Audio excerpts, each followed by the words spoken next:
Good Tuesday morning, everybody. Welcome back to Spectrum News 1. Meteorologist Robert Suhr. Another look at your forecast on this Derby week. We're just 4 days away from the big day. The biggest day in the state of Kentucky is Kentucky Derby Day.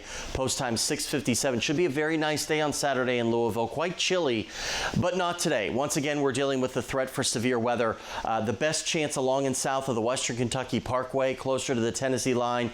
You see, we've got that slight risk in effect once again.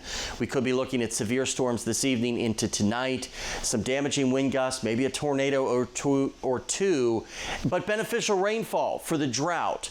So there is a silver lining to all of this, despite the severe threat aspect to all of this. So we got the check mark for rainfall today. Should be dry Wednesday and Thursday, maybe an isolated shower Friday. Before Derby Day, like I said, on Saturday, we are nice and dry.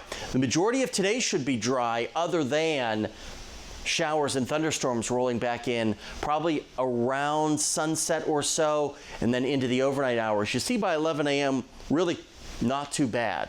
Some clouds and sunshine, nothing to really worry about. But by this evening, here comes another wave of showers and storms. And again, there could be some embedded severe storms mixed in here. But again, this event should be much more scattered in nature and relatively weaker than what we saw last night, thankfully, and into early this morning with all of the severe thunderstorm and tornado warnings that we had.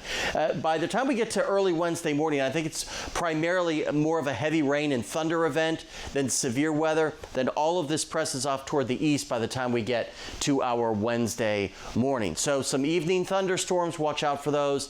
Again, make sure you've got the alerts turned on your phone, all of that just to be safe. Temperatures upper 70s and a few lower 80s today. And then tonight, periods of rain with some thunderstorms. A couple of those could be severe, again, especially south of the Western Kentucky Parkway. Temperatures 50s and lower 60s. And then take a look at the extended forecast. Maybe a stray shower early Wednesday, but most of Wednesday should be dry and getting cooler. And then notice highs only in the 60s over the next couple of days. Maybe a stray shower on Friday as well, not just here, but in Louisville. But I think the Oaks race will be fine.